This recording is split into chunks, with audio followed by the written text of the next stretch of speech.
everyone, and welcome back to the pre-season. Actually, I know the official season starts very soon, but we're going to look at the final 2 rounds of the pre-season.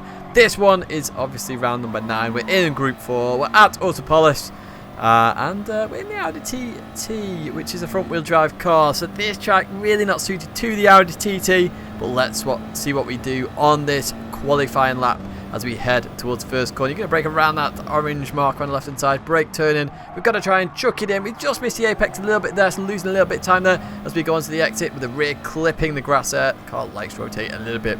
We head towards the end of sector 1. Where are we in terms of lap time? We're actually up by 3.5 tenths, which is pretty good to be fair, as we now come into this right hander and a section of lefts here. It's all about trying to maintain as much of the apex speed as we can, maintain that average speed as high as possible as we then jump into the hairpin here. Going through there on the right hand side, we exit now. We're heading towards the long left-hander. A real struggle for any front-wheel drive cars. We chuck it in here, trying to maintain that average speed, balancing the throttle there. A big thank you to the members in the left-hand side. I know there's a few more of you now, and obviously you'll feature in the pedal cam video in the future. We head towards the hairpin. Where are we now in terms of lap time? It's still purple, 1.5 tenths up. Not doing too bad so far. Into left-hander we go, and as we leave there, we accelerate down the hill now. Now this final section is really where the front wheel drive cars struggle. You can also see that tyre wear really kicking in a little bit here. As we chuck it into the right hander, we clip that curb, but we can use a little bit more of the track. We don't use as much there as we should. We're trying to keep it in 4th gear here, trying to maintain that average speed as much as we can into the left, and then finally into the right we go. Double right hander here. The front wheel drive cars absolutely were killed in this corner specifically. Just couldn't get the throttle down. Same with here, this double left. It's all about just averaging it out there in terms of apex speeds, while other cars were flying through there. Coming to this last corner, again, averaging out that speed, trying to get the car turned in, accelerate out as quick as we can. Over the left-hand side we go and head towards the line. What kind of lap time are we going to get here? It's going to be a 150.3. So yes, we did lose around a second in that last sector. It really does kill you, that last sector, in terms of a handling car versus non-handling car. Let's see where we start in the grid though. This one, an interesting one, as you can tell by the title anyway. There's Koke there in P1, followed by Cupid Tom in P2. You'll notice a lot of the handling cars really far up the grid here versus the non-handling cars, which are a bit further back. Suzetti in P4 there, Dragon in P5. P6 for Afo there, BMW. Stefanzi P7. That Hyundai has come from nowhere, to be honest. Suddenly a very good car to pick as Nico there, representing Hyundai there in P9. This man P10 in the Cayman. The Cayman seems to have dropped off a little bit here. Not sure what's happened in Group 4 for the Cayman to drop that far off. But SVDR first of the front wheel drive cars there. Volkswagen a little bit better than the TT in terms of handling, as I'm there in P15. Really far down. I'll show you the good races. I'll show you the bad races. I show you all sorts of races, but I can promise you this race is full of action. Now to watch the full live stream, that is in the description. But we're going to get underway here with the highlights. So we are going to jump through this race a little bit, where there's a little bit less action, but I can honestly say, if you really wanted to watch the live stream and the full action, it's all there really. We are skipping some parts of action here just to show you the very best of the action. So we're going to accelerate out here and start the race. You can see Belling is right behind us. First of all, we're going to go defensive. I'm going to notice that Belling actually pushes us along a little bit here. So Belling giving us a little bit of a push. Thank you very much, Belling. So really our goal now to catch Indy Food. We started in a really horrible place. We're just going to catch Indy Food and the rest of the cars and hopefully get in the fray in terms of fighting. Our goal, P10. If we can get P10 here, it'll be a quality result for us. So we advance a lap later essentially. We've already done a lap. We are catching that gap up a little bit. The Viper pulling off of Belling there in P16. And you can see ear cans up ahead with Indy Food as well. Coming into this first corner. Long train of cars there, which is always nice to see. It means there's lots of positions possible. It can just runs a bit too wide. They're going to have a big run on this Toyota. It's very slow in a straight line, that Toyota. So the TT very fast in a straight line down the inside here into this right hander. We have the inside. Slight little tap there as Irkan tries to turn in, but we get that position. Lovely jubbly. P14, and you can see Dragon and Indy Food battling here side by side. Indy Food there down the inside. That was a clean move, to be fair. I think Dragon just turned in a little bit on Indy Food. Obviously, sometimes you just want to hit the apex, try and give minimal space, and just a slight tap. Nothing major there, so a great move by Indy Food there to get P12. Dragon runs a little bit too wide down the left-hander. Very commonplace to have a big off there. and dragging into the barrier. So we get another position there, 2 positions in this lap, all very well and good. We can see a lot of cars ahead, so every potential of gaining even more positions. Now, of course, this is the season with the huge tyre wear, so we, of course, are trying to protect our tyres a little bit here. That is why traction control is being used there to stop the front wheel spinning, especially on this little section here. But you can see we're keeping up here. We have fast forwarded this a little bit. We haven't suddenly got nitrous in the car, and you can see a big battle, 4-way battle here going on up ahead. Is it going to be a fatal 4-way? I've not labelled the video that this time because apparently it's clickbait, which it wasn't meant to be. But even so, we continue. I see a big battle, 3 wide, heading towards turn 1. Who's going to come out on top here? We've got Nisman in there, IA Racing and SVDR. So 2 Porsches and the Volkswagen, and Indyfood getting in the thick of it as well. We're about to say hello as well to the TT getting in the mix here as we head down towards this complex of corners. And it's 2 by 2 here, so we can't really go anywhere, to be honest. So we're just trying to look for a place to overtake. Where is the action? Where's the gap going to open up for us to gain any positions? And look on the replay camera, there's actually even more cars in this battle, as I believe Belling tried to get a move on Aircan done there. Not sure whether that has worked or not as we head towards the long left-hander. We're still in this mix here.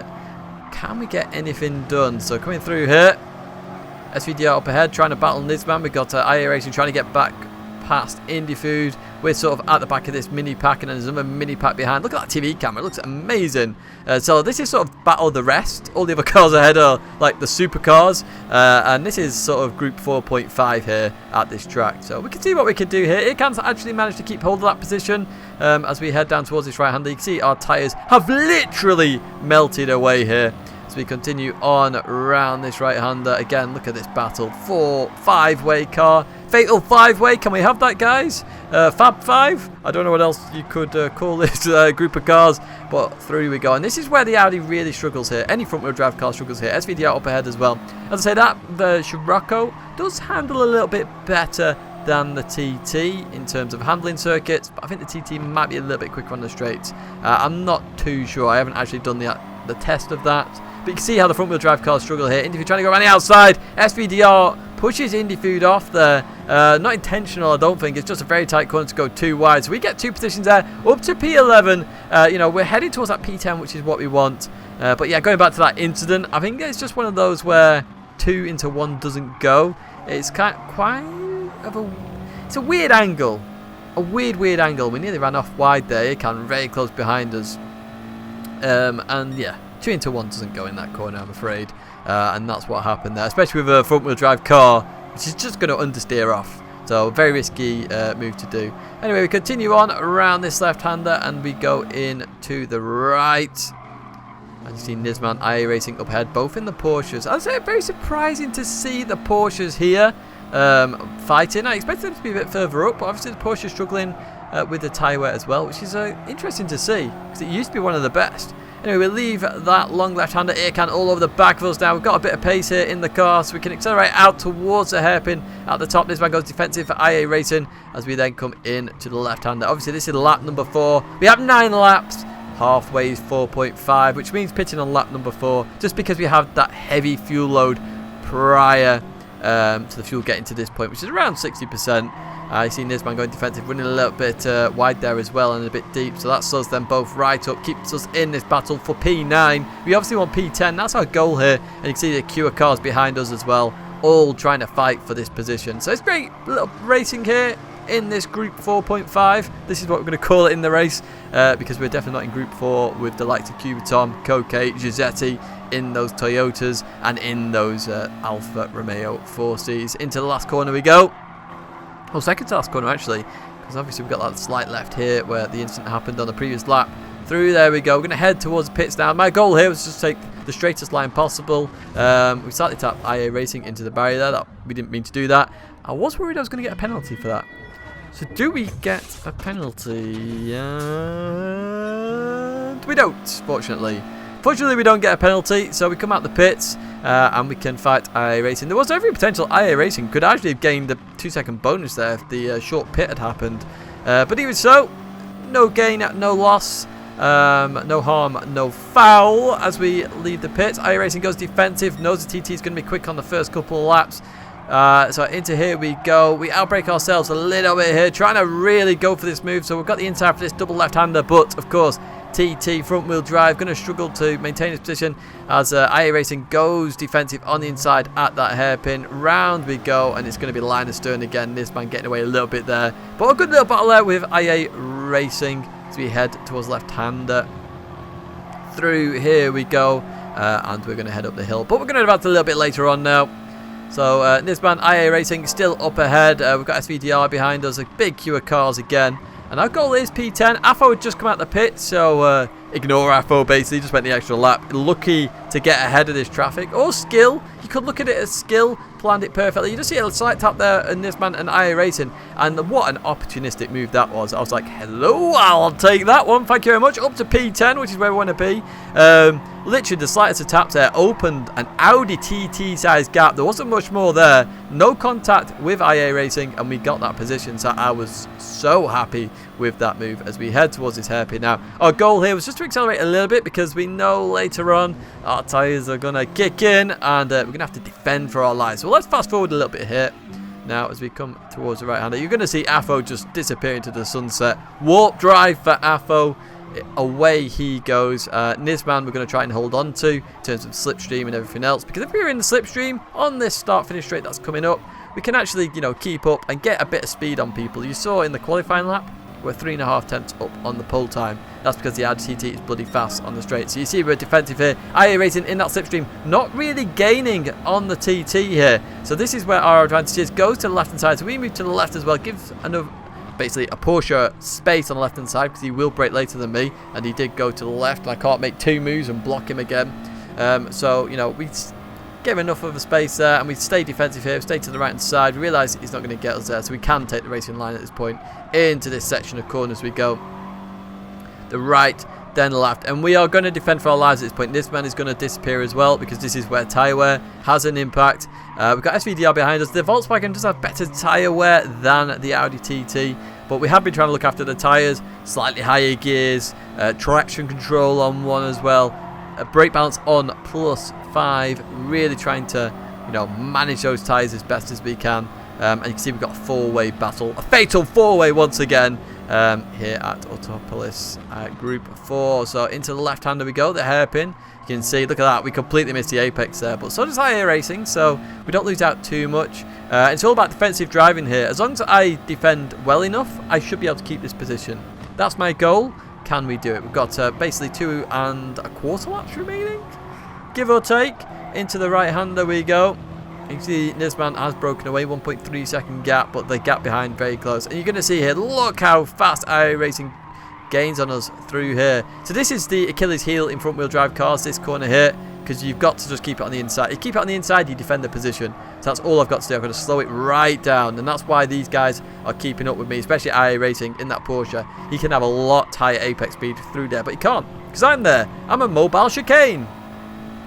Through there we go, and we start lap number 8. So the defense continues. Obviously IA Racing going to have even more tyre wear, or more tyre compared to me due to the tyre wear of the front wheel drives. We head towards the first corner. I'm keeping it to the right. You ain't going there, sunshine. Down into the braking zone. Look how much later he brakes there. In here we go. I brake a little bit late, no contact there. We give him a Porsche sized room. We managed to survive. We get a little bit of a boost from SVDR as well, so we accelerate now towards the right hander. We still have this position, still have P10. Into the braking zone we go. Slight bit of contact there as IA Racing tries to turn in, bit like earlier on, just trying to make sure you don't run too wide onto those marbles. A little bit of contact there, nothing major. So we're going to go defensive here straight away, dive to the inside of the hairpin. No one's getting me there, I'm keeping that position. You can see Earcan trying to get an overtake done on SVDR. SVDR in the same situation as me here, trying to survive a little bit with the tyre wear and trying to maintain a position as well, but it does lose out to Earcan there. Through the left hander we go, heading towards this hairpin for the penultimate time.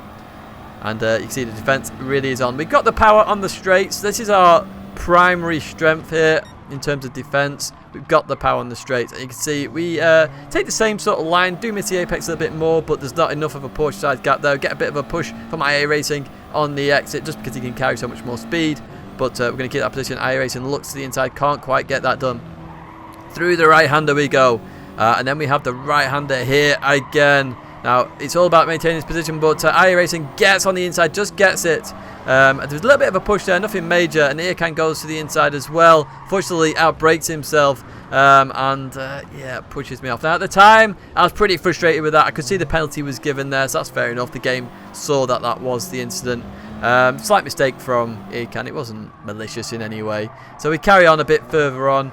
There's action going on up ahead with Dragon and Keek. Sorry, you can hear my wheel. It's decided to wake itself up again. But IndyFood now going to go for the move. Obviously, IndyFood has a lot better tyres than me because obviously I scrubbed all mine off trying to survive without going off. So it goes for a lovely cutback manoeuvre there down the inside now. And obviously he'll be able to brake much later than me. So into the braking zone, we're ahead. We brake. IndyFood's got the inside. We give him space there. And through he goes. Very clean move there, IndyFood. Well played, sir. And we've got InSeek as well in another BMW. BMW's doing quite well towards the end of the season, and of course we've had the new physics change, so even better. As you just see, Dragon goes off there on the corner, and actually this is a huge thing. Key got a penalty for it. No reason Key should have got a penalty there. So I think Key rage quits there, which rightly so, to be honest. Shouldn't have had the penalty there. So we do gain 2 positions randomly in this. 2 positions we lost due to the incident. You can see Irkan up ahead as well as we come through the left-hander. And then we have the right for one last time. He is waiting up now to give that position back. So, you know, fair play for giving that position back. So we remain P15. Even though we lost that position to InSeek with a lovely move around the outside there by InSeek. You can see the understeer now. No tyres left. We cross line in P15. So it's not the track for front-wheel drive cars, to be fair. It is one of the Achilles heel tracks for front-wheel drive cars. I hope you enjoyed the rating all the same. Lots of action in there. Congratulations to the top 3 there. Coke, Giuseppe and Cuba Tom. But that's going to be it for me for now. Thanks very much for watching. I will see you in the next video.